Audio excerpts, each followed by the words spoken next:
இருக்கீங்களா? இன்னொரு நேரம் சத்தமா ஹல்லேலூயா சொல்லலாமா? ஹல்லேலூயா. ஆண்டவரும் அருமை இரட்சகருமாகிய இயேசு கிறிஸ்துவின் நாமத்தில் இந்த நாளிலேயும் கூட உங்கள் எல்லாரையும் பார்ப்பதில் மிகுந்த மகிழ்ச்சி அடைகிறேன். என்னை அன்போடு அழைத்த ஐயாவுக்கும் அம்மாவுக்கும் என்னுடைய வாழ்த்துக்களை தெரிவித்துக் கொள்கிறேன். கடந்த நாட்களிலேயும் கூட ஆண்டவர் இந்த இடத்திலே ஆண்டவருடைய பணியை செய்ய கிருபை செய்தார். வாய்ப்பு கொடுத்ததுக்காக ஆண்டவருக்கு நன்றி செலுத்துகிறேன். நம்ம எல்லாரும் சேர்ந்து உற்சாகமா நமக்கு தெரிந்த ஒரு பாடலை எல்லாரும் கரங்கள் கொண்டு வந்திருக்கீங்களா? நீங்க சத்தமா பாடுறத பார்த்து இன்னும் இங்க வராதவங்களும் சீக்கிரம் வரணும், சரியா? எல்லாரும் சத்தமா பாடலாமா? மலைகள் விலகி போனாலும் பர்வதங்கள் பெயர்ந்து போனாலும். எல்லாருக்கும் அந்த பாட்டு தெரியுமா? எல்லாரும் என்னுடன் இணைந்து கரங்களை தட்டி நம் உற்சாகமாக இந்த பாடலை பாடுவோம். மலைகள் விலகி போனாலும் பர்வதங்கள் பெயர்ந்து போனாலும், மலைகள் விலகி போனாலும் பர்வதங்கள் பெயர்ந்து போனாலும், அவர் கிருபை அவர் இரக்கம் மாறாது எந்தன் வாழ்விலே.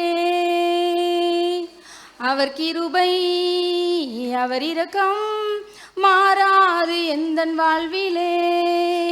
மலைகள் விலகி போனாலும் பர்வதங்கள் பெயர்ந்து போனாலும், என்னை விட்டு விலகாத ஆண்டவர், என்னை ஒருபோதும் கைவிடாத சிநேகிதர். என்னை விட்டு விலகாத ஆண்டவர், என்னை ஒருபோதும் கைவிடாத சிநேகிதர். எனக்காக ஜீவன் தந்த இரட்சகர், என் வாழ்வில் என்றும் போதுமானவர். எனக்காக ஜீவன் தந்த இரட்சகர், என் வாழ்வில் என்றும் போதுமானவர். மலைகள் விலகி போனாலும் பர்வதங்கள் பெயர்ந்து போனாலும், மலைகள் விலகி போனாலும் பர்வதங்கள் பெயர்ந்து போனாலும், அவர் கிருபை அவர் இரக்கம் மாறாது எந்தன் வாழ்விலே. அவர் கிருபை அவர் இரக்கம் மாறாது எந்தன் வாழ்விலே. ஹல்லேலூயா. எல்லாரும் தூக்கத்துல இருந்து வெளியில வந்துட்டீங்களா? சரி, இந்த நாளிலேயும் கூட ஆண்டவருடைய வார்த்தைக்கு ஆயத்தமாக நாம் யாவரும் தலைகளை தாழ்த்தி ஒரு நிமிடம் நாம் ஆண்டவரிடத்துல கேட்போம். அன்பின் ஆண்டவரே இயேசுப்பா, ஆசீர்வதிக்கப்பட்டதான இந்த மாலை வேலைக்காக உமக்கு நன்றி செலுத்துகிறோம் சுவாமி. இந்த நாளிலேயும் கூட இந்த இடத்துல அப்பா பரிசுத்த பேதுரு ஆலயத்தின் இந்த 3வது ஸ்தோத்திர பண்டிகையை காண செய்த தகப்பன், இந்த பெண்கள் கொடுகை நீங்கள் எங்களுக்கு ஆசீர்வதித்து கொடுங்க ராஜா. உங்களுடைய வார்த்தை என்னும் மன்னாவினால் எங்கள் ஒவ்வொருவரையும் நீங்கள் திருப்தியாக்குங்க சுவாமி. நாங்கள் கேட்க இருக்கிற வார்த்தைகள் ஆண்டவரே எங்கள் ஒவ்வொருவருடைய ஆத்மாவுக்கும் பிரயோஜனமுள்ளதாக இருக்க நீங்கள் உதவி செய்யுங்க சுவாமி.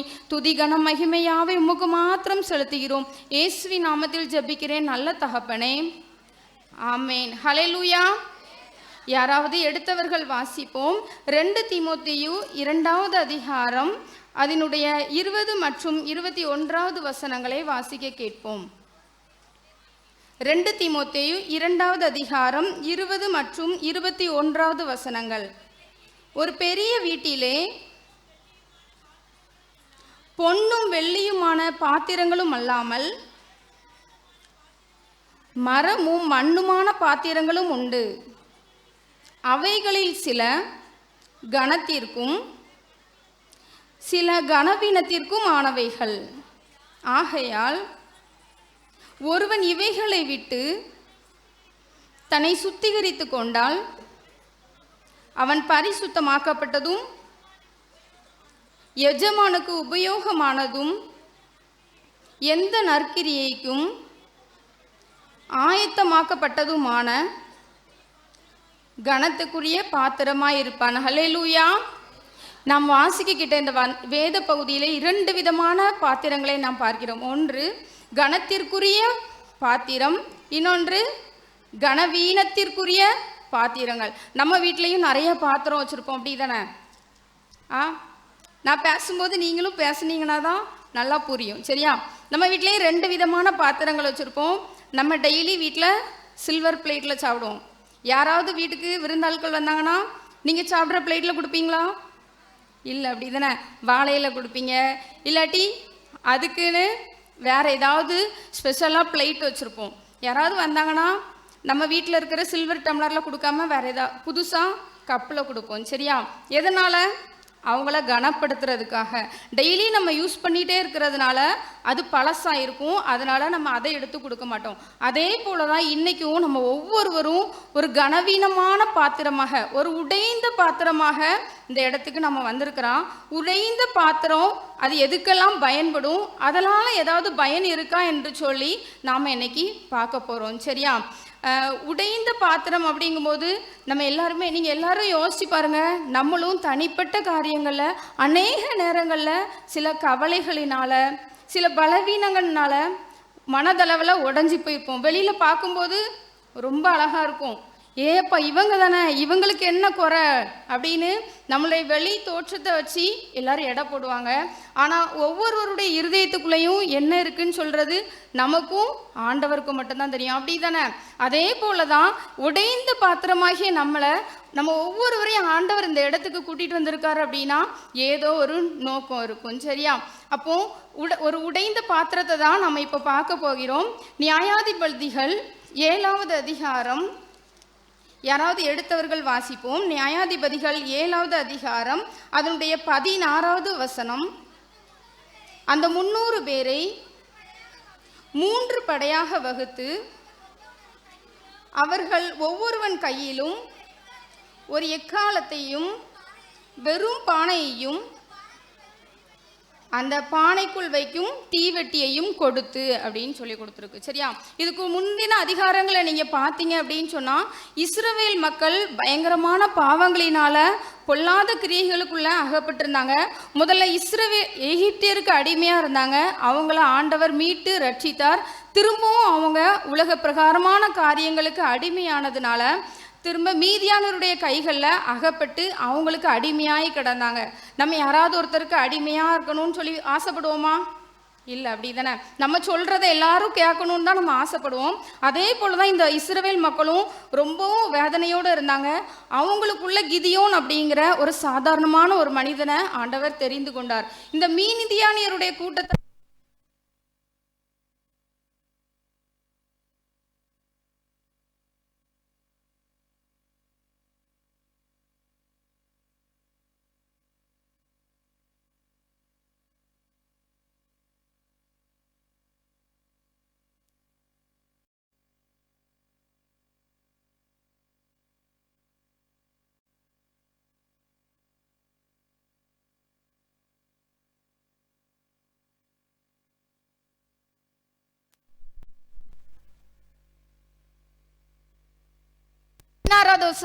கடைசி பகுதியில் பார்த்தீங்கன்னா வெறும் பானையையும் அந்த பானைக்குள் வைக்கும் தீவெட்டியையும் கொடுத்து அப்படின்னு சொல்லி, ஒரு பானை அதுக்குள்ள ஒரு தீப்பந்தத்தை மட்டும் வச்சு கொண்டு போ அப்படின்னு சொல்லி ஆண்டவர் அனுப்பிட்டாரு. வெறும் பானைக்குள்ள தீப்பந்தத்தை வச்சா ஏதாவது தெரியுமா? தெரியாது. அப்படி தானே? இவனுக்கும் கொஞ்சம் யோசனையா இருந்துச்சு. ஆனாலும் இந்த கிதியோன் போயிட்டே இருந்தான். அந்த சண்டை போர் வருகிற நேரத்தில், இரவு நேரத்தில் தான் பயங்கரமான யுத்தம் வந்துச்சு. நீங்கள் 17வது வசனத்தில் கடைசி பகுதியில் பார்த்தீங்க அப்படின்னா எக்காலங்களை ஊதி தங்கள் கையில் இருந்த பானைகளை உடைத்தார்கள் அப்படின்னு வந்திருக்கு. சரியா? 19வது வசனத்தில் கடைசி பகுதி பானைகளை உடைத்தார்கள். அப்போ ஒரு பானைக்குள்ள தீப்பந்தம் இருக்கு. வெளியில் உள்ள அந்த பானையை உடைச்ச உடனே அதில் உள்ள தீ வெளிச்சத்தினால 3 பகுதிகளாக கிதியோனியர் பிரிந்து போயிருந்தாங்க. மீதியானியர் கூட சண்டையே போடலை. ஆனாலும் அவங்களுக்குள்ளேயே சண்டை போட்டு, அந்த சண்டை போடாமலே, கிதியோனுடைய மக்கள் சண்டை போடாமலே அவங்களுக்கு எல்லா காரியங்களும் ஜெயமாய் முடிந்தது. ஹல்லேலூயா! அந்த பானை மட்டும் உடைக்கப்படலை அப்படின்னு சொன்னால் அந்த தீவெட்டியோட வெளிச்சம் அவங்களுக்கு தெரிஞ்சிருக்கவே செய்யாது. இன்னைக்கு அதே போல தான் ஆண்டவர் ஒரு பானையாகிய நம்மளையும் ஒரு பானையை போன்ற ஒரு பாத்திரமாக இந்த இடத்துக்கு கொண்டு வந்திருக்கிறார். அப்போ பானை உடஞ்சிச்சு அப்படின்னா தான் உள்ள இருக்கிற வெளிச்சம் வெளியில தெரியும். அப்போ நம்ம இருதயத்துல என்ன இருக்கு அப்படிங்கிறது நம்மளுடைய ஆண்டவருடைய சமூகத்துல வந்து நம்மளை உடைக்கும் போதுதான் உள்ள இருக்கிறது வெளியில வரும். சரியா? 2 கொரிந்தியர் 4வது அதிகாரத்தின் 7வது வசனத்தை யாராவது ஒருத்தர் வாசிப்போம். 2 கொரிந்தியர் 4வது அதிகாரம்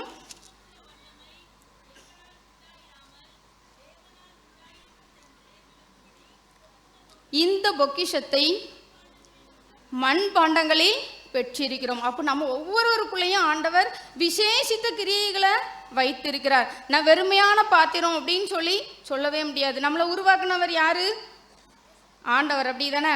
நீங்கள் ஒரு செயின் வாங்குறீங்கன்னு வச்சுக்கோங்களேன். செயின் கொஞ்ச நாள் போட்டு போட்டு தேஞ்சி உடஞ்சிட்டுனா என்ன செய்வோம்? டாக்டர்கிட்ட கொண்டு போய் ஆப்ரேஷன் பண்ணுங்கன்னு சொல்லுவோமா? சொல்ல மாட்டோம். என்ன செய்வோம்? எந்த கடையில் வாங்கினோமோ அந்த நகை கடையில் போய் பற்ற வச்சு வாங்கிட்டு வருவோம். நம்ம எல்லாரையும் யார் உருவாக்குனா? ஆண்டவராகிய இயேசு கிறிஸ்து தான் உருவாக்கினார். அப்போ இந்த பாத்திரம் உடையும் போது நம்ம என்ன செய்யணும்? மனிதர்கள்கிட்ட போய் கேட்கக்கூடாது. அவங்களாம் நம்மளை உருவாக்குனாங்க? இல்லை. அவங்க ஒவ்வொருவரும் அவங்களுக்கு தெரிஞ்ச ஒவ்வொரு சஜஷன் சொல்லுவாங்க. ஆனால் இதுவே நம்ம ஆண்டவருடைய பாதத்தில் வந்து நம்மளை அர்ப்பணிக்கும் போது உருவாக்குன ஆண்டவருக்கு தெரியும் எதனால் இந்த பாத்திரம் உடஞ்சிருக்கு, எதை வச்சு ஒட்ட வைக்கணும்னு உருவாக்குனவருக்கு தெரியும். அதனால் அப்போ நம்மளை ஆண்டவர்கிட்ட கொண்டு வந்து நம்ம அர்ப்பணிக்கும் போது கண்டிப்பாக ஆண்டவர் நம்மளை ஆசீர்வதிப்பார். ஒரு அழகான கோழி, எல்லார் வீட்லேயுமே கோழி இருக்குது, அப்படி தானே? கோழி முட்டை பார்த்துருக்கீங்களா? கோழி முட்டையை நம்ம உடனே உடச்சி போட்டோம்னா ஆம்லேட்டோ ஆஃப் ஆயிலோ கிடைக்கும். இதுவே நீங்கள் உடைக்காமல் அடகாக்க வச்சிங்க அப்படின்னா 21 நாளில் அழகான கோழி குஞ்சு வரும். நீங்கள் உடைக்கவே இல்லை, ஒன்றுமே செய்யலை, சும்மா அப்படியே வச்சுட்டீங்க, அடகாக்கிறதுக்கு வைக்கலன்னா அது என்னாகும்? கூமுட்டையாயிரும். அப்படி தானே? நம்மளும் அப்படி தான் ஆண்டவருடைய சன்னிதானத்தில் அனுதினமும் வந்து நம்மளுடைய இருதயத்தை உடைச்சி ஆண்டவர்கிட்ட நம்மளுடைய எல்லா பலவீனங்களையும், என்னால் இது முடியலை ஆண்டவரே அப்படின்னு சொல்லி ஒவ்வொரு நாளும் உடைச்சி கொட்டிகிட்டே இருக்கும்போது ஆண்டவர் அதை ஆசீர்வாதமாக மாற்றி தருவார். ஹல்லேலூயா. சரி, இரண்டாவதாக நாம் பார்க்கும்போது யோவான் எழுதின சுவிசேஷம் 4ஆம் அதிகாரம். யோவான் 4ஆம் அதிகாரத்தில் ஒரு சம்பவத்தை குறித்து நாம் பார்க்கிறோம். நம்ம எல்லாருக்கும் தெரிந்த ஒரு சம்பவம் தான். அதில் சமாரியா ஸ்திரீயை குறித்து அந்த இடத்துல கொடுத்துருக்கு. சரியா? சமாரியா ஸ்திரீ அப்படிங்கும்போது அந்த ஸ்திரீ ஒரு சமாரியர், இயேசு வந்து ஒரு யூதர். அதனால் யூதர்கள் எப்பொழுதுமே சமாரியர்கள் யூதர்கள் கூட ரொம்ப பேச மாட்டாங்க. அவங்களுக்கும் இவங்களுக்கும் ஒரு சம்மந்தமுமே இருக்காது. இப்போ ஆண்டவனாக இயேசு கிறிஸ்து அந்த வழியாக போகிறாரு. அந்த ஸ்திரீ வந்து சமாரிய பெண். அவள் இன்னொன்று என்ன அப்படின்னா, அவளை ஊரில் இருந்து எல்லாரும் விலக்கி வச்சுருந்தாங்க. எதனால் அப்படின்னா, அவள் அநேக பாவங்களுக்கு உட்பட்டதுனால அவளை வெளியில் விலக்கி வச்சுருந்தாங்க. உங்கள் பக்கத்து வீட்டில் உங்களுக்கு ரொம்ப பிரியமானவர்களோ யாராவது உங்கள்கிட்ட ஒரு நாள் பேசாமல் இருந்தால் நமக்கு எப்படி இருக்கும்? சந்தோஷமாக இருக்குமா? இல்லை. அப்படி தானே? புலம்பிகிட்டே இருப்போம். எதுக்குன்னு தெரியல, இந்த அக்கா பேசவே மாட்டேக்காங்க, நேற்று வரைக்கும் என் கூட தான் உட்காந்து பீடி சுற்றிட்டு இருந்தாங்க, யாரோ ஏதோ கோல் சொல்லி கொடுத்துட்டாங்க அப்படின்னு புலம்பிகிட்டே இருப்போம். அவங்க நம்மகிட்ட வந்து பேசுகிற வரைக்கும் நம்மளால் அதை தாங்கவே முடியாது. எதனால் பேசலைன்னு நமக்குள்ளேயே குழம்பிகிட்டே இருப்போம். சரியா? அதே போல தான் இந்த சமாரிய பெண்ணும் எல்லாராலும் ஒதுக்கப்பட்ட ஒரு பெண், ஒரு உடைந்த நிலையில் அந்த இடத்துல இருக்கா. அப்போது நீங்கள் பார்த்தீங்க அப்படின்னா 8வது வசனத்தை வாசிங்க. அப்பொழுது சமாரியா நாட்டாளாகிய ஒரு ஸ்திரீ தண்ணீர் மொள்ள வந்தாள்.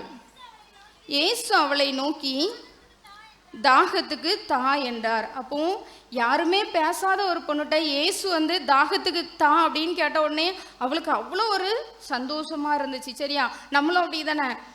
ஒரு 4 பேர் இருந்துட்டு நம்மளை மட்டும் ஒதுக்கிட்டாங்க அப்படின்னா அந்த வேதனை நமக்கும் ஆண்டவருக்கும் தான் தெரியும். அதே போல தான் இவளையும் ஆண்டவர் வந்து தாகத்துக்கு தான் அப்படின்னு இயேசு கேட்ட உடனே அவளுக்கு ரொம்ப சந்தோஷமா இருந்துச்சு. அதுக்கப்புறம் நீங்கள் பார்த்தீங்க அப்படின்னா ஆண்டவர் அவர்கிட்ட சொல்றாரு, நீ என்கிட்ட என்னை யாருன்னு உனக்கு தெரியலை, உனக்கு தெரிஞ்சிச்சுன்னா நீ என்கிட்ட எனக்கு இந்த தண்ணி இல்லை, நான் கொடுக்குற தண்ணீர் ஒரு நாளும் அதுக்கு தாகம் உண்டாகாது அப்படின்னு சொல்லிட்டு நீங்கள் பார்த்தீங்க அப்படின்னா அதுக்கு பின்னாடி உள்ள வசனங்களில் 13, 14, 15வது வசனங்களில் கொடுத்துருக்காங்க. சரியா? அப்போ அந்த ஆண்டவர் யாருன்னு அவளுக்கு தெரிஞ்ச உடனே அவளால் சும்மாவே இருக்க முடியல. என்ன பண்ணா ஓடி போய் நீங்கள் பாருங்கள் 28வது வசனம் வாசிங்க. அப்பொழுது அந்த ஸ்திரீ தன் குடத்தை வைத்துவிட்டு ஊருக்குள்ளே போய் ஜனங்களை நோக்கி, நான் செய்த எல்லாவற்றையும் ஒரு மனுஷன் எனக்கு சொன்னார், அவரை வந்து பாருங்கள், அவர் கிறிஸ்து தானா என்றார். ஹல்லேலூயா. அவளை ஊரில் இருந்து எல்லாரும் ஒதுக்கி வெளியில் வச்சாங்க. ஆனாலும் அவளுக்கு அறிந்தது எதனால் அப்படின்னு சொன்னால், ஆண்டவர்கிட்ட போய் என்ன கேட்குறாரு, நீ வீட்டுக்கு போய் உன்னுடைய புருஷனை அழைத்து வா அப்படின்னு சொன்னோடனே அந்த பெண் என்ன சொன்னா அப்படின்னா, ஆண்டவரே எனக்கு புருஷன் இல்லை அப்படின்னு சொல்ற. அப்போ ஆண்டவர் என்ன சொல்றாரு? 18வது வசனத்துல, நீ சொன்னது கரெக்டு தான். ஏன் அப்படின்னா, உனக்கு இப்போ இருக்கிறவர் புருஷன்ல, உனக்கு ஏற்கனவே 5 புருஷர்கள் உண்டு, நீ என்கிட்ட உண்மையை சொல்லிட்டா அப்படின்னு சொல்லி ஆண்டவர் சொன்ன உடனே நம்ம செய்த ஏதோ ஒரு தப்பை யாராவது நம்மகிட்ட வந்து சுட்டி காட்டினா நமக்கு ஒரு ஆச்சரியமா இருக்கும். அப்படி தானே, இது யாருக்குமே தெரியாத, நமக்கு மட்டும் தானே தெரியும் அப்படின்னு யோசிப்போம். அதே போலதான் இந்த பெண்ணுக்கும் ஒரு யோசனை, நமக்கு மட்டும் தானே தெரியும், இவருக்கு தெரிஞ்சிருக்கு அப்படின்னா இவர் தீர்க்கதரிசி அப்படின்னு சொல்லிட்டு ஊர்ல உள்ளவங்க எல்லார்கிட்டையும் போய் அதை ஒரு நற்செய்தியாக அறிவித்தால் அவள் நிமித்தமாக அந்த முழு கிராமமும் ரட்சிக்கப்பட்டது. சரியா? அப்போ ஒரு சாதாரணமான ஒரு ஒதுக்கி வைத்த ஒரு உடைந்த பாத்திரமாகி ஒரு சமாரிய பெண்ணை கொண்டு ஒரு ஊர் முழுவதும் ரட்சிக்கப்பட்டுச்சு அப்படின்னு சொன்னா நம்ம எல்லாரும் எம்மாத்திரம். அப்படி தானே? உங்களை கொண்டு எல்லாம் செய்ய முடியுமா? ஒரு அழகான பாட்டு பாடுவோம். அப்படி தானே? என் தேவன் எனக்காய் ஏதாகிலும் செய்திடுவார் என்றாகிலும் என்னை மறந்தது உண்டா? என் தேவன் எனக்காய் ஏதாகிலும் செய்திடுவார் என்றாகிலும் என்னை மறந்தது உண்டா? கிரகிக்க முடியா காரியம் செய்வீர் சர்வஞானியே, உம்மை ஆராதிப்பேன். கிரகிக்க முடியா காரியம் செய்வீர் சர்வஞானியே, உம்மை ஆராதிப்பேன். கிரகிக்க முடியாத காரியங்களை யாரால செய்ய முடியும்? சர்வஞானியாகிய கர்த்தரால் மாத்திரம்தான் செய்ய முடியும். நீங்களும் இந்த சமாரிய பெண்ணை போல அநேகரால் ஒதுக்கப்பட்டு எனக்கு யார் இருக்கான்னு சொல்லி வேதனையோடு இருக்கீங்களா? கண்டிப்பா அந்த சமாரிய பெண்ணுக்கு உதவி செய்த ஆண்டவர், அவளை கொண்டு ஒரு முழு உரையை ரட்சித்த ஆண்டவர் நம்மை கொண்டு சாதாரணமான ஒரு மண் பாண்டமாகிய நம்மளை கொண்டு ஒரு உடைந்த பாத்திரத்தை உருவாக்க யாரால் முடியும்? ஆண்டவரால் முடியும். சரியா? பக்கத்தில் உள்ளவங்களை பார்த்து சொல்றீங்களா, உங்களையும் உருவாக்க ஆண்டவரால் முடியும்னு சொல்லுங்க. ஹல்லேலூயா. நம்மளை உருவாக்க யாரால முடியும்? நம்மளை படைத்த ஆண்டவரால் முடியும். சரியா? ஒரு எல்லாருக்கும் தெரிந்த ஒரு ஸ்டோரி தான். என்ன அப்படின்னு சொன்னால், ஒரு அழகான விவசாயி இருந்தாராம். அந்த விவசாயி அவருடைய தோட்டத்துக்கு தினமும் 2 கையிலையும் ஒவ்வொரு குடத்தை எடுத்துகிட்டு போய் செடிக்கு தண்ணி ஊற்றுவாராம். அப்போ டெய்லி போயிட்டே இருக்கும்போது ஒரு சைடில் உள்ள பானை வந்து லைட்டாக உடஞ்சிருந்துச்சு. அவரால் இங்கேருந்து தூக்கிட்டு போகும்போது முழு குடத்தையும் கொண்டு போய் வைக்க முடியல. நம்ம கஷ்டப்பட்டு அடிபம்பில் தண்ணி பிடிச்சி இடுப்பில் ஒரு குடம் கையில் ஒரு குடம் கொண்டு போகிறோம். கையில் உள்ள குடத்தில் வீட்டுக்கு போகிறதுக்குள்ளே பாதி தண்ணி காலி ஆகிட்டுனா நமக்கு எப்படி இருக்கும்? கஷ்டமாக இருக்கும். அப்படி தானே? ஆனால் இந்த விவசாயி கஷ்டமே படலை. போகிற வழிகளில் எல்லாமே ஒவ்வொரு விதையாக ஊனி விட்டாராம். அப்போது ஒரு நாள் அந்த பானை சொல்லிச்சான், என்ன நினச்சா எனக்கே வெக்கமாக இருக்குது, என்னால் முழு தண்ணியையும் உங்கள் கூட கொண்டு வந்து தர முடியலையே அப்படின்னு சொல்லிச்சான். அப்போ அந்த விவசாயி சொன்னாரா, நீ திரும்பி பாரு, நீ வந்த இடங்கள்லாம் தண்ணி வேஸ்ட் ஆகுதுன்னு டெய்லி ஒவ்வொரு விதையாக ஊனி விட்டேன், எல்லாமே இப்போ பூத்து குலுங்கி பார்க்குறதுக்கே கண்ணுக்கு குளிர்ச்சியாக இருக்குது அப்படின்னு சொல்லி சொன்னார். அதை பார்த்த உடனே அந்த பானைக்கு ரொம்ப சந்தோஷம். இன்றைக்கி நம்மளும் அப்படி தான் உடஞ்சி போய் இருக்கோம் அப்படின்னு சொல்லி கவலைப்பட்டோன்னா, நமக்கு பின்னாடி வருகிற ஆண்டவர், நம்ம முன்னாடி நடத்துகிற ஆண்டவர் நமக்கு பின்னாடியும் வந்து எல்லா விதமான காரியங்களையும் நமக்கு சரி பண்ணி தருவார். ஹல்லேலூயா. முதலாவது நம்ம யாரை பற்றி பார்த்தோம்? கிதியோனை பற்றி பார்த்தோம். சரியா? 2வது என்ன பார்த்தோம்? சமாரிய பெண்ணை பற்றி பார்த்தோம். 3வதாக ஏசாயா எழுதின தீர்க்கதரிசியின் புத்தகம், ஏசாயா 53வது அதிகாரம் 5வது வசனத்தை யாராவது ஒருவர் வாசியுங்கள். நம்முடைய மீறுதல்களின் நிமித்தம் அவர் காயப்பட்டு, நம்முடைய அக்கிரமங்களின் நிமித்தம் அவர் நொறுக்கப்பட்டார். நமக்கு சமாதானத்தை உண்டு பண்ணும் ஆக்கினை அவர் மேல் வந்தது, அவருடைய தழும்புகளால் குணமாகிறோம். சரியா? 3வதாக நம்முடைய ஆண்டவராகிய இயேசு கிறிஸ்துவை குறித்து இந்த இடத்துல நம்ம பார்க்கிறோம். நம்ம எல்லாருக்குமே தெரிந்தது தான். நீங்கள் நினைக்கலாம் 3 உதாரணங்களை சொன்னாங்க, முதல்ல தானே இயேசு கிறிஸ்துவை சொல்லணும், 3வதாக சொல்லியிருக்கீங்களா அப்படின்னு நீங்கள் யோசிக்கலாம். முதல்ல சொன்னதெல்லாம் வீட்டுக்கு போகிறதுக்குள்ளே மறந்துடும். ஆனால் கடைசி சொன்னது அதுதான் நம்ம மனதில் ஆழமாக பதியும். சரியா? அதனால தான் மூணாவதாக நம்முடைய இயேசு கிறிஸ்துவை நம்ம இதில் பார்க்குறோம். நம்முடைய மீறுதல்களின் நிமித்தம் அவர் காயப்பட்டார். நம்முடைய ஆண்டவராகிய இயேசு கிறிஸ்துவும் நம்மளை போல ஒரு மனிதனாகவே இருந்து எந்த பாடுமே அனுபவிக்காமல் அவர் இருந்தார் அப்படின்னா இன்னைக்கு நீங்களும் நானும் இந்த இடத்துல உயிரோடு இருந்திருக்க மாட்டோம். சரியா? அப்போ ஆண்டவர் நமக்காக பாடுபட்டு நொறுக்கப்பட்டு எல்லாரும் முன்னாடியும் அவமானப்படுத்தப்பட்டு அந்த கல்வாரி சிலுவையில் நமக்காக ஜீவனை கொடுத்தார். அந்த கிருபையினால தான் இன்னைக்கு நீங்களும் நானும் இந்த இடத்துல நம்ம ஆண்டவரை ஆராதிச்சுட்டு இருக்கோம். அப்படி தானே? யாரெல்லாம் ஆண்டவர்னால மட்டும்தான் நாங்கள் இங்கே வந்திருக்கோங்கிறவங்க மட்டும் சத்தம் ஒரு ஹல்லேலூயா சொல்லுவோமா? இன்னும் நிறைய பேர் கை உயரவே இல்லை. ஹல்லேலூயா. சரி, அதே போல் நீங்கள் பாருங்கள், 5வது வசனம் 7வது வசனம் இப்படி ஒவ்வொரு வசனத்துலையும் பார்த்தீங்க அப்படின்னா 7வது வசனத்தில் பாருங்கள், அவர் நெருக்கப்பட்டும் ஒடுக்கப்பட்டும் இருந்தால் ஆனாலும் அவர் தம்முடைய வாயை அவர் திறக்கவில்லை அப்படின்னு கொடுத்துருக்கா. அப்போ ஆண்டவர் அவ்வளோ பாடுகள் வந்தாலும் அவருடைய வாயை திறக்கலை. நம்ம என்ன செய்கிறோம்? இன்னைக்கு சின்னதாக ஏதாவது ஒரு கஷ்டம் அப்படின்னாலும் புலம்பிகிட்டே இருப்போம். அப்படிதானே?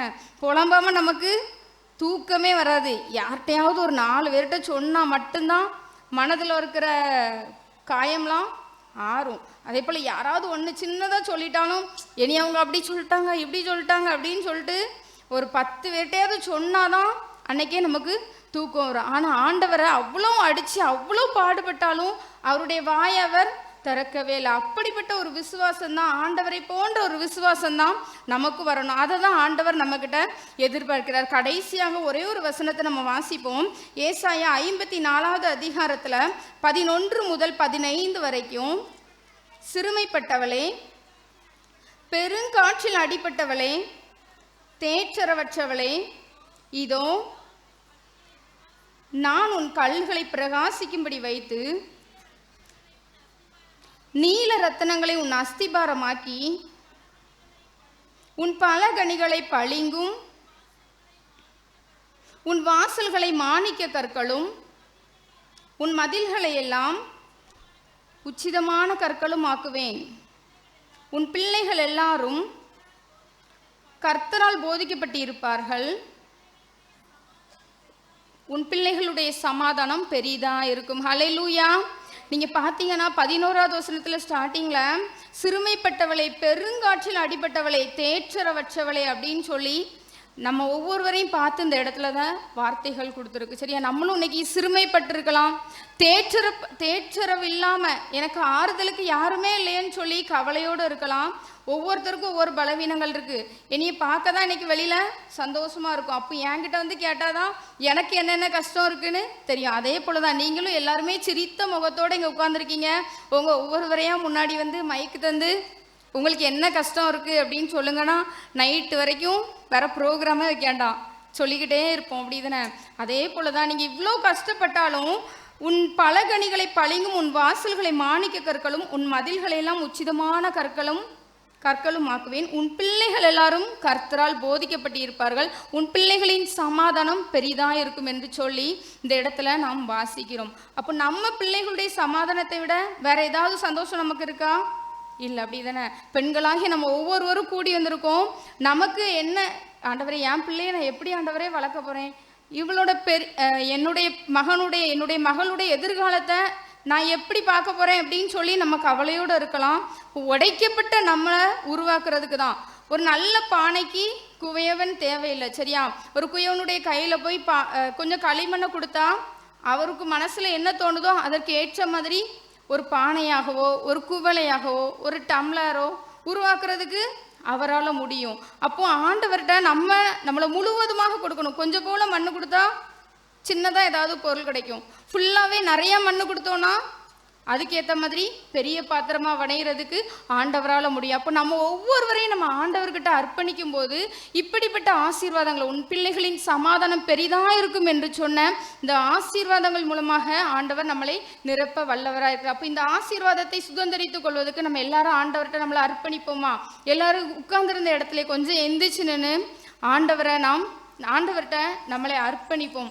இம்மட்டுமாக ஆண்டவர் நமக்கு நல்ல ஜீவன், சுகம், பலனை கொடுத்து நம்மளை ஆசீர்வதித்திருக்கிறார். கர்த்தர் நம்மை நினைத்திருக்கிறார், அவர் ஆசீர்வதிக்கிறார்.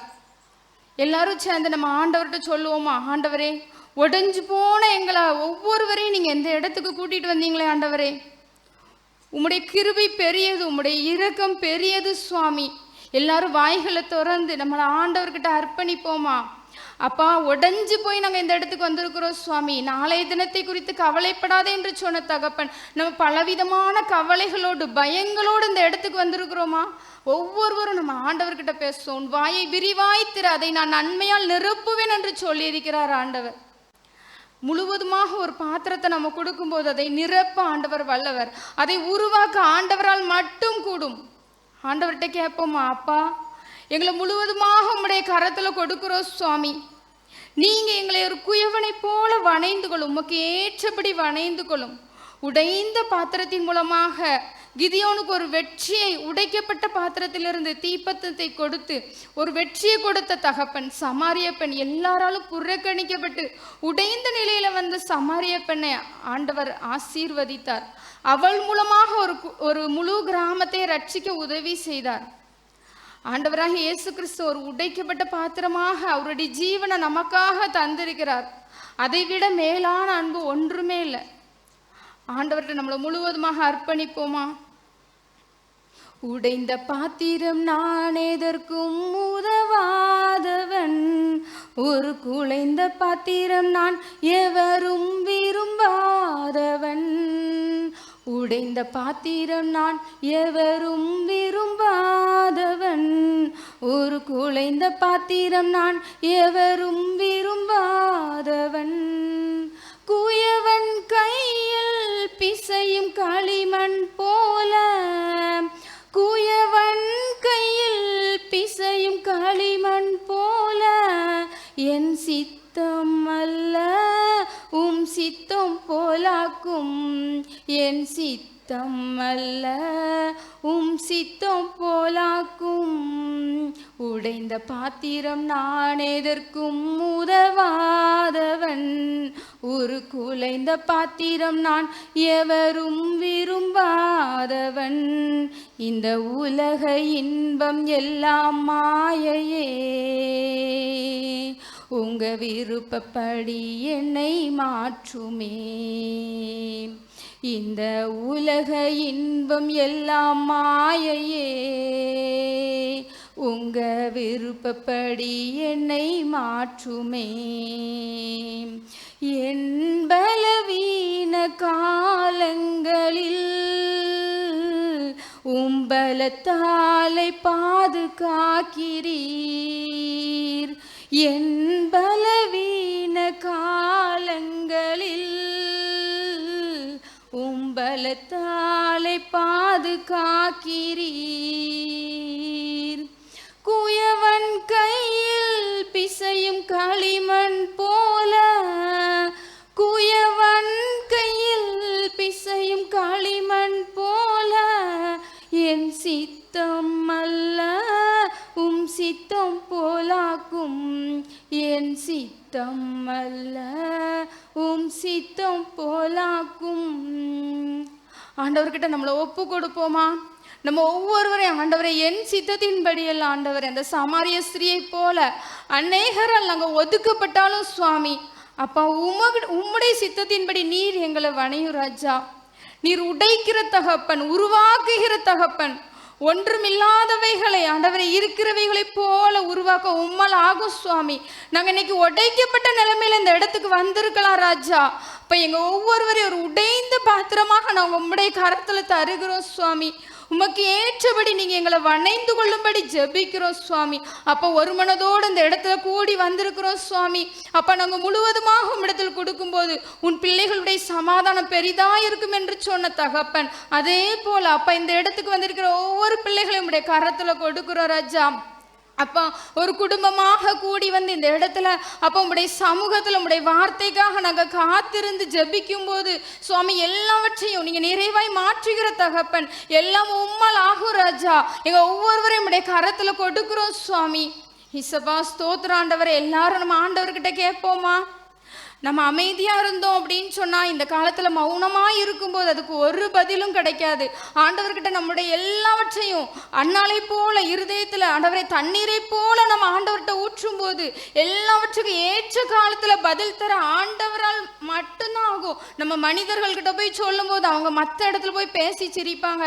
ஆனால் நம்ம ஆண்டவர்கிட்ட மாத்திரம் போய் கேட்கும்போது எல்லாவற்றுக்கும் பலன் கர்த்தரிடத்தில் மட்டும்தான் நமக்கு வரும். எனக்கு ஒத்தாசை வரும் பர்வதங்களுக்கு நேராக என் கண்களை ஏறெடுக்கிறேன் என்று சொன்ன சங்கீதக்காரனை போல நமக்கு நம்முடைய பாத்திரத்தை ஒட்ட வைக்க, அந்த உடைந்த பாத்திரத்தை உருவாக்க நம்மளை வணைந்த அந்த குயவனால மாத்திரம்தான் முடியும். அந்த ஆண்டவர்கிட்ட நம்மளை ஒப்பு கொடுப்போமா? எல்லாரும் இணைந்து ஜெபிப்போம். அன்பின் பரம தகப்பனே, அப்பா ஆசீர்வதிக்கப்பட்டதான இந்த மாலை வேளைக்காக உமக்கு நன்றி செலுத்துகிறோம் சுவாமி. ஒன்றுமே இல்லாமல் வந்த எங்கள் ஒவ்வொருவரையும் வெறுமையாக்கி உம்முடைய கரத்தில் கொடுக்குறோம் சுவாமி. அப்போ எங்களை வணைய உம்மாலாகும் ராஜா. அப்பா ஸ்தோத்திரம் ஆண்டவரே, நீர் என்ன நோக்கத்துக்காக என்ன சித்தம் வைத்து இந்த இடத்துல ஆண்டவரே எங்கள் ஒவ்வொருவரையும் அழைத்து வந்தீரோ அந்த நோக்கத்தை வாஞ்சை நீங்கள் நிறைவேற்றி கொடுக்கும்படியாய் ஜெபிக்கிறோம் சுவாமி. ஏசப்பா, நாங்கள் வெறுமனே வரும்போது முழுவதுமாக உம்மிடத்தில் கொடுக்கும்போது அமைக்கு குலுக்கி சரிந்து விழும்படி நிறைவான ஆசீர்வாதத்தை எங்களுக்கு கொடுக்கிற தகப்பன் கூடவே இருந்து வழி நடத்தும்படியே ஜெபிக்கிறோம் சுவாமி. இந்த இடத்துக்கு வந்திருக்கிற ஒவ்வொரு அம்மாவையும் உடைய கரத்துல கொடுக்கிறோம் சுவாமி. பிள்ளைகளை நீங்க ஆசீர்வதிங்க ராஜா. இந்த பெண்கள் கூடுகை வந்தது எனக்கு பிரயோஜனமா இருந்தது என்று சொல்லத்தக்கதாக அப்போ ஒவ்வொருவரையும் நீங்க ஆசீர்வதித்து ஒரு ஆசீர்வாதமான ஒரு பாத்திரமாக, அப்ப நாங்க கனவீனமான பாத்திரமாக இருந்தாலும் எங்களை கனத்துக்குரிய பாத்திரமாக நாங்க கடந்து சொல்லும் போது மனதில் நிறைவான சந்தோஷத்தோடு செல்லும் கிருபைகளை கொடுக்கும்படியே ஜெபிக்கிறோம் சுவாமி.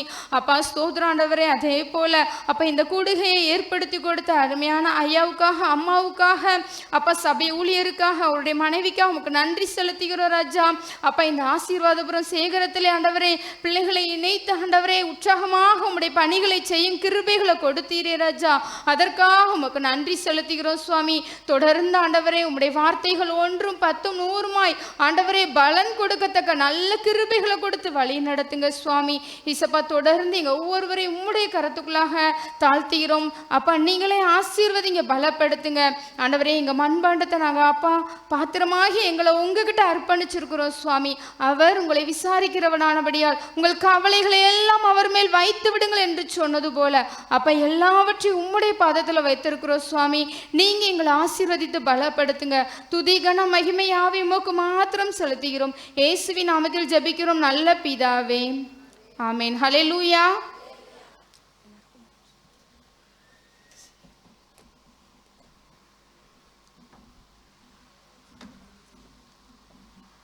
யாவரும் அப்படியே ஒரு நிமிடம் அமர்ந்து கொள்வோம்.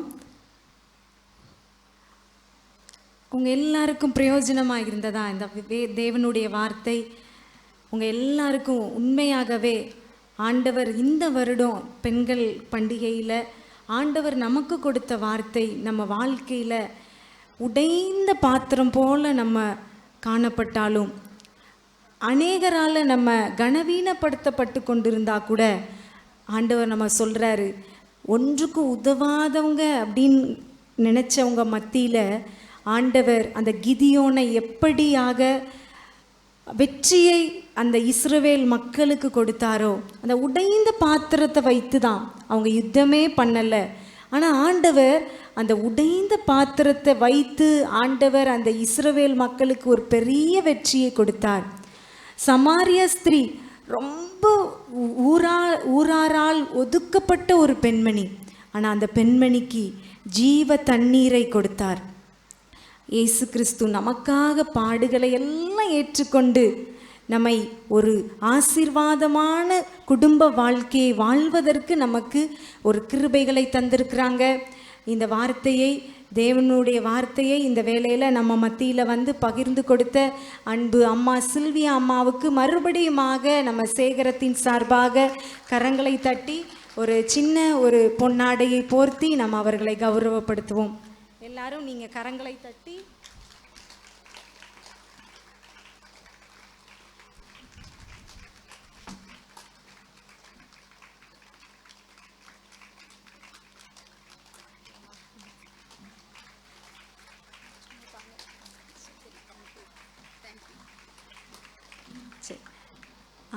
இப்போதும் நம்ம ஒரே ஒரு இதுதான் நம்ம காணிக்கை பாடல் பாடி நம்ம நிறைவு செய்ய போகிறோம்.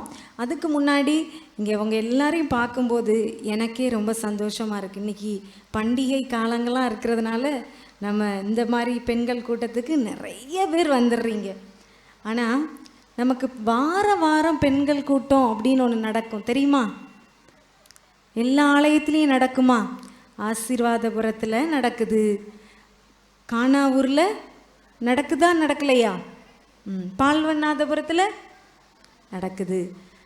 ஆனால் கொஞ்சம் நான் உங்ககிட்ட ரொம்ப பரிவாக இங்கே உட்காந்துருக்கும் போதே என் மனசு ரொம்ப துக்கமாக இருக்குண்ணே. உங்ககிட்ட ஒரு அன்பாக கேட்குறேன், தயவு செய்து அந்த ஓய்வு நாளில் நீங்கள் காலையில் நம்ம ஆராதனைக்கு வாரோம், நல்லது தான். ஆண்டவர் அந்த ஆராதனையில் விரும்புகிறார். அதே போல் நமக்கென்று பெண்களுக்கென்று ஒரு தனியாக ஒரு கூட்டம் ஒன்று வைக்கிறோம். எதுக்காக? நம்மை போல பெண்களுக்காக ஜெபிக்க.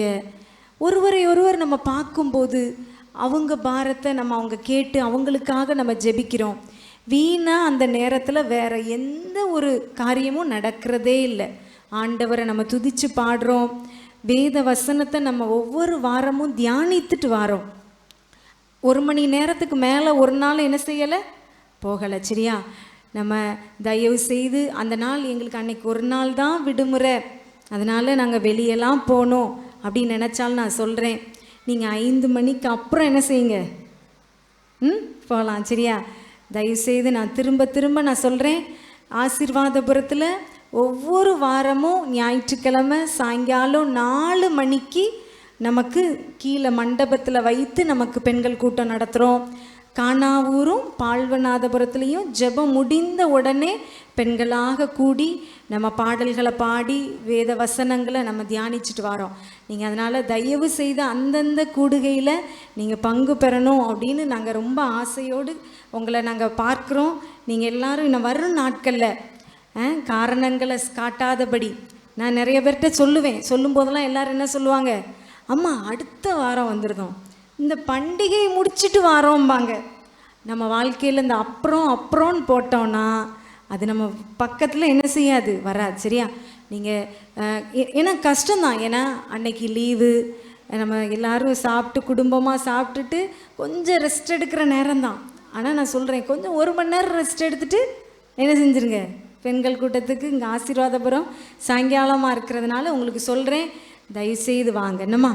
சரி, நம்ம எல்லாரும் ஆண்டவருடைய சமூகத்தில், ஆண்டவரே நீர் எங்களை கனமுள்ள பாத்திரமாக வணைய போகிறீங்கப்பா, எங்கள் குடும்பத்தை இன்னும் ஆசீர்வாதமாக நீங்கள் வாழ வைக்க போகிறீங்க அப்படின்னு சொல்லி ஆண்டவருக்கு நன்றி செலுத்தி ஒரு பாடலை நம்ம பாடி நம்மை அர்ப்பணிக்கும் வண்ணமாக தேவனுடைய சமூகத்தில் நம்முடைய காணிக்கைகளை நம்ம அர்ப்பணிக்கலாம். நம்ம எல்லாருக்கும் தெரிந்த ஒரு பாடலை நம்ம பாடலாம். ஜீவிக்கிறார், இயேசு ஜீவிக்கிறார், என் உள்ளத்தில் அவர் ஜீவிக்கிறார் என்ற பாடலை நம்ம எல்லாரும் எழுந்து நின்று பாடுவோம். அப்பொழுது நம்மையும் நம்முடைய காணிக்கைகளையும் தேவனுடைய சமூகத்தில் அர்ப்பணிக்கலாம். கீதங்களும் கீர்த்தனைகளும் கன்வென்ஷன் கீதங்களில் 261வது பாடல்.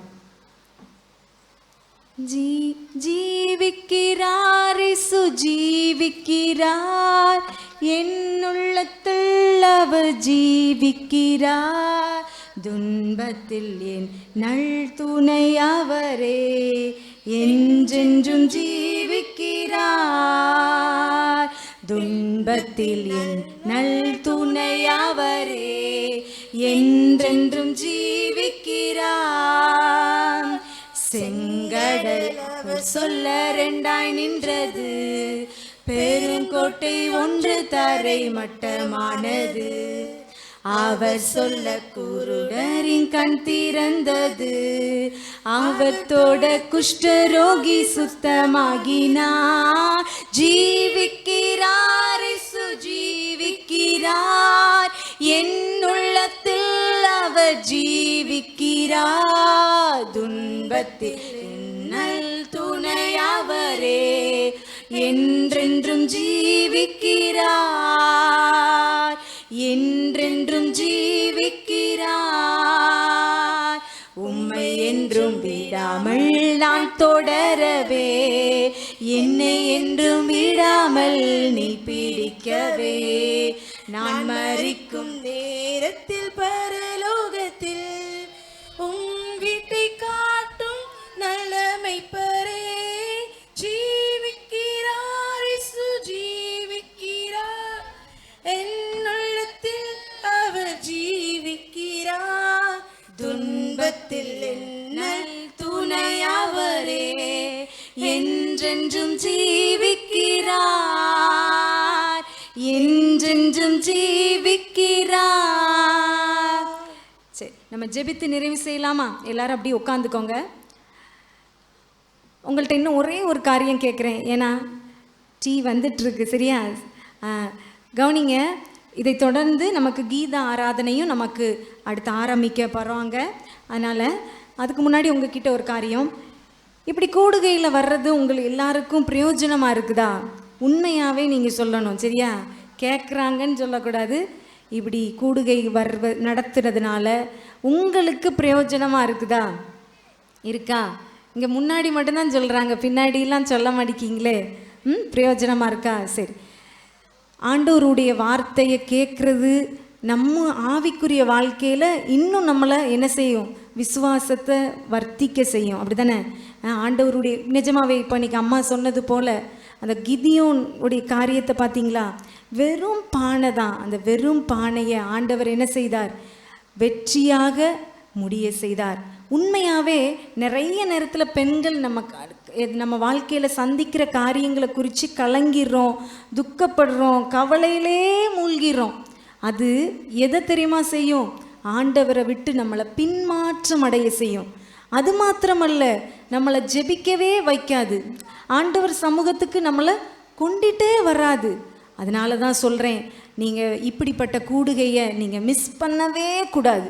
இப்படி ஆண்டவர் நமக்கு ஏற்படுத்தி தருகிற இந்த ஐக்கியத்தில் நீங்கள் விட்டுறவே கூடாது. சரியா? உங்களால் இயன்ற அளவு ஆண்டவருடைய சமூகத்தில் காத்திருப்பதே எனக்கு பிரியம்னு சொல்லி நீங்கள் காத்திருக்கலாம். சரியா? நீங்கள் அதுக்கும் சொல்லுங்கள், ஆண்டவரே நாங்கள் வர ஆசைப்படுறோம், எங்களுக்கு முடியலை, எங்களுக்கு பலன் தாங்க அப்படின்னு சொல்லி நம்ம ஜெபிக்கலாம். ஜெபித்து நம்ம நிறைவு செய்யலாம். அப்படியே இருந்தவாறே முடிந்தவங்க முழங்கால் படி போட்டுக்கோங்க. நம்ம ஆண்டவர் நமக்கு இன்றைக்கு நமக்கு இந்த பெண்கள் பண்டிகையை தேவன் நமக்கு ஆசீர்வதித்து தந்தாங்க. ஆண்டவர் நமக்கு ஆண்டவருடைய வார்த்தையை ஆண்டவர் நமக்கு நம்ம மத்தியில் அவர் நம்மை சொல்லி ஆண்டவர் நம்மை உற்சாகப்படுத்தி இருக்கிறார். ஒருவேளை நம்மளை உலகத்தாரால், நம்மளுடைய இனஜன பந்துக்களால், நம்ம வாழ்க்கையில் நடக்கிற காரியத்தினால நம்ம சோர்ந்து போயிருக்கலாம், கவலைப்பட்டுக்கிட்டே இருக்கலாம், துக்கப்பட்டுக்கிட்டே இருக்கலாம். ஆனால் நீங்கள் யோசிச்சு பாருங்க, அந்த உடைந்த பாத்திரம்தான் மற்றவங்களுக்கு பயன் கொடுக்க முடியும். அந்த உடைந்த பாத்திரத்தை தான் ஆண்டவர் விரும்புகிறார். ஆண்டவர் ஞானிகளை அல்ல, பேதைகளை தான் பயன்படுத்துகிறார். ஆண்டவர் பலமுள்ளவர்களை அல்ல, பலவீனமான நம்மளை தான் ஆண்டவர் தேடுறாருமா. ஆண்டவருடைய சமூகத்தில் நீங்கள் எல்லாரும் சொல்லுங்க, ஏசப்பா இந்த கடந்த நாட்கள் எல்லாம் நாங்கள் சந்தித்த துக்கங்கள் இதையெல்லாம் நீர் எங்கள் வாழ்க்கையில் நிறைவாக நீங்கள் மாற்றி தருவீங்க. எங்கள் வாழ்க்கையை நீங்கள் ஆண்டவரே மேலோங்கி நாங்கள் போகிறதுக்கு ஆண்டவரே எங்கள் வாழ்க்கை தரத்தை இன்னும் உயர்த்த உம்மால் கூடு சுவாமி. ஆண்டவரே, நாங்கள் சந்திக்கிற காரியங்களை எல்லாம் ஆண்டவர் சமூகத்தில் நம்மை நாமே ஒப்பு கொடுத்து நம்ம மறுபடியுமாக நம்ம நிறைவாக ஜெபித்து நம்மை ஒப்பு கொடுப்போம். அன்பின் பரலோக தகப்பனே, உம்மை நாங்கள் துதிக்கிறோம் அப்பா, உம்மை ஸ்தோத்தரிக்கிறோம். நீர் எங்களை ஆண்டவரே இயக்கி கொண்டிருக்கிறீர். எங்களை இப்படி ஒரு கூட்டத்தை எங்களுக்கு நீர் நடத்துவதற்கு கத்தர் சித்தம் கொண்டீர். ஒவ்வொரு திருச்சபையின் அம்மாமாரையும் கத்தர் நீர் அழைத்து வந்தீங்கப்பா. அதற்காக உமக்கு ஸ்தோத்திரம் ஆண்டவரே, உமக்கு நன்றி அப்பா. தகப்பனே, நாங்கள் எங்கள் வாழ்க்கையை ஆண்டவரே நீர் பார்த்து விட்டு போகிறவர் அல்ல. நாங்கள் இருக்கிற நிலைமையை பார்த்துட்டு ஆண்டவரே நீங்கள் அப்புறம் போகிற தேவர் அல்ல சுவாமி. எங்கள் வாழ்க்கையை ஆண்டவரே நாங்கள் உங்கள் சமூகத்தில் இந்த வேலையில் உண்மையாக உங்களுக்காகவே ஒப்பு கொடுத்த தங்களை ஆண்டவரே நாங்கள் அப்பா என்று சொல்லி தங்களுடைய குடும்பத்தின் காரியங்களை, மனதின் ஜெப விண்ணப்பங்களை, ஆண்டவரே பொருத்தனைகளை உங்கள் சமூகத்தில் எங்கள் பெண்கள் ஒப்பு கொடுத்து கேட்டிருக்காங்க சுவாமி.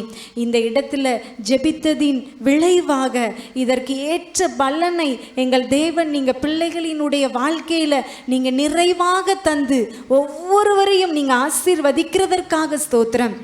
ஆண்டவரே உம்முடைய கரத்தில் எங்கள் பெண்கள் எல்லாரையும் ஒப்பு கொடுக்கிறோம். ஆண்டவரே எங்கள் பெண்களை தெபொராளை போல, எஸ்தரை போல நீர் எடுத்து பயன்படுத்துங்க. எங்கள் பெண்களை இன்னும் ஆண்டவரே நீங்கள் தைரியம் உள்ளவர்களாக எங்கள் குடும்பத்தை நடத்துவதற்கு எங்களுக்கு தேவையான ஞானம், பலன், சத்துவம் எல்லாவற்றையும் கர்த்தர் ஒவ்வொரு சகோதரிகளுக்கும் கர்த்தர் கொடுத்து நீர் ஆசீர்வதிப்பீராக. அவர்கள் குடும்பங்களையும் ஆசீர்வதிப்பீராக. தகப்பனே இந்த நாளிலும் எங்கள் மத்தியிலே வந்து உம்முடைய வார்த்தையை பகிர்ந்து கொடுத்த அன்பு அம்மாவையும் உம்முடைய சமூகத்தில் ஒப்பு கொடுக்கிறோம். அவங்க குடும்பத்தை ஒப்பு கொடுக்கிறோம், மகளை ஒப்பு கொடுக்கிறோம், அவங்க செய்கிற ஊழியத்தை ஒப்பு கொடுக்கிறோம் சுவாமி. கர்த்தர் இன்னும் அவர்களை கொண்டு அநேகருக்கு, அநேக குடும்பங்களுக்கு, திருச்சபையின் பிள்ளைகளுக்கு ஆசீர்வாதமாக எடுத்து பயன்படுத்துங்க. உம்முடைய வல்ல ஆவியானவர் இன்னும் ஆண்டவரே ஒவ்வொரு நாளும் விசேஷ கிருபைகளை கொடுத்து நீர் ஆசீர்வதிப்பீராக. இந்த வேளையில் எங்கள் எல்லாரையும் உம்முடைய கரத்தில் மறுபடியுமாக ஒப்பு கொடுக்கிறோம். கர்த்தர் எங்களை பொறுப்படுத்திக் கொள்ளுங்க. எங்கள் காரியங்களை எல்லாம் உடைய சமூகத்தில் ஒப்பு கொடுக்கிறோம். நீதிமான் விரும்புகிற காரியம் அவனுக்கு கொடுக்கப்படும். அந்த வார்த்தையின் ஆசீர்வாதங்களை எங்கள் பிள்ளைகள் சுதந்திரித்து கொள்ள உதவி செய்யுங்க. இயேசுவின் மூலம் ஜெபிக்கிறோம் எங்கள் நல்ல பிதாவே, ஆமேன். என் ஆத்துமாவே கர்த்தரை ஸ்தோத்திரி, என் முழு உள்ளமே அவருடைய பரிசுத்த நாமத்தை ஸ்தோத்திரி. என் ஆத்துமாவே கர்த்தரை ஸ்தோத்திரி, கர்த்தர் செய்த சகல உபகாரங்களை மறவாதே. ஆமேன். ஹல்லேலூயா, ஹல்லேலூயா, ஹல்லேலூயா. அவங்க எல்லாருக்கும் டீ வந்துட்டு நீங்கள் டீ குடிச்சிட்டு போகலாம். இந்த கீத ஆராதனையில் பாட்டு படிக்கணும் அப்படின்னு விரும்புகிறவங்க நம்ம சபை ஊழியர் ஐயாவிடம் உங்கள் பெயரை கொடுக்கும்படியாக நான் ஞாபகப்படுத்தி கொள்கிறேன். பாடல் படிக்கணும் அப்படின்னு விரும்புகிறவங்க துரிதமாக உங்களுடைய பெயரை கொடுங்க. எல்லாரும் டீ குடிச்சிட்டு நீங்கள் அப்படி இருக்கலாம். வீட்டுக்கு போயிட்டு சீக்கிரமாக இந்த இடத்துக்கு வரும்படியாக உங்களை அன்போடு கேட்டுக்கொள்கிறோம்.